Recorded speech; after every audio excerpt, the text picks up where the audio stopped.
A woman whose body was found 11 days after she made a frantic cell phone call from a Houston hotel elevator as floodwaters from Hurricane Harvey rushed and exited the elevator in the basement only to struggle against a strong waist-high current strewn with debris, a lawsuit filed Monday says. Jill Rennick's family filed a civil lawsuit in district court in Dallas, saying there wasn't proper planning for flooding at the Omni Houston Hotel, where Rennick worked and where flooding had occurred before. The lawsuit, which lists Omni Hotels and Resorts and Otis Elevator Company among the defendants, reveals new details of what happened in the moments leading up to the drowning of 48-year-old Rennick.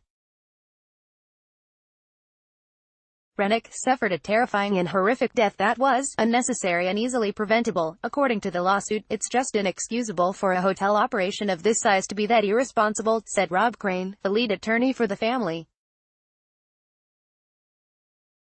The fate of Rennick, who was the director of spa services at the hotel, was one of the most perplexing mysteries that came out of Harvey's devastating flooding.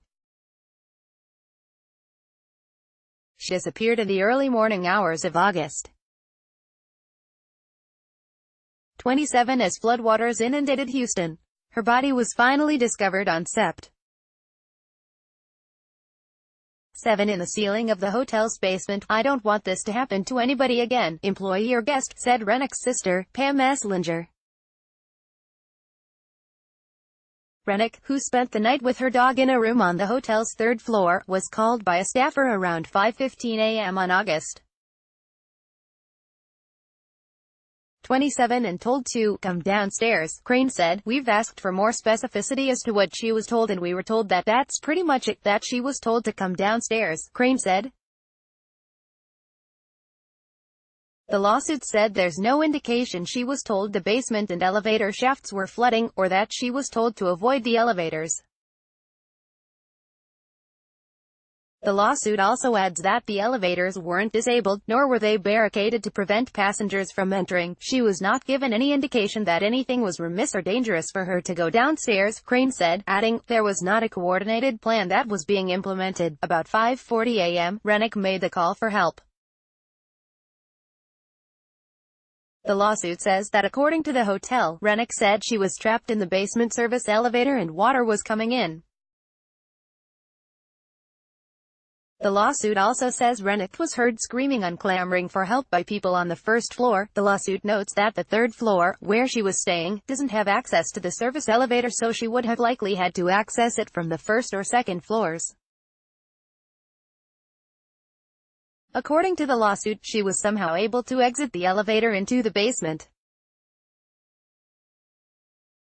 Video footage provided by the hotel to her family's attorneys shows her coming from the area of the service elevator at 5:44 a.m. We see her going against the flow of the floodwaters.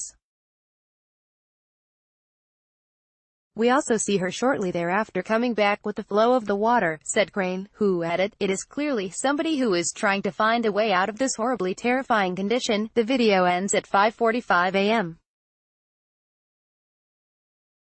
and Rennick isn't seen alive again.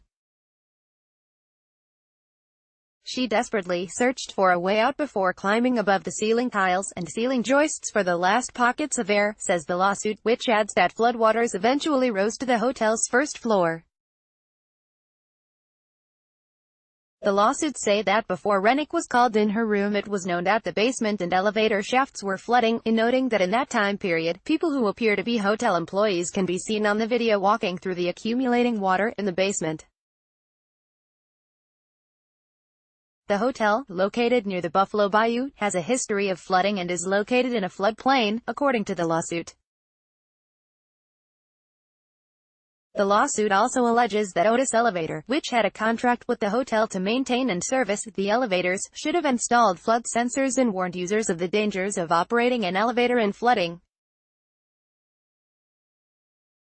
Spokeswoman for both Omni and Otis said they don't comment on pending litigation.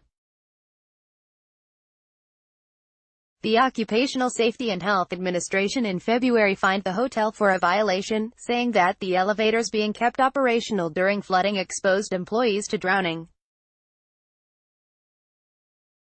The hotel is currently undergoing a $30 million renovation and is set to reopen in November.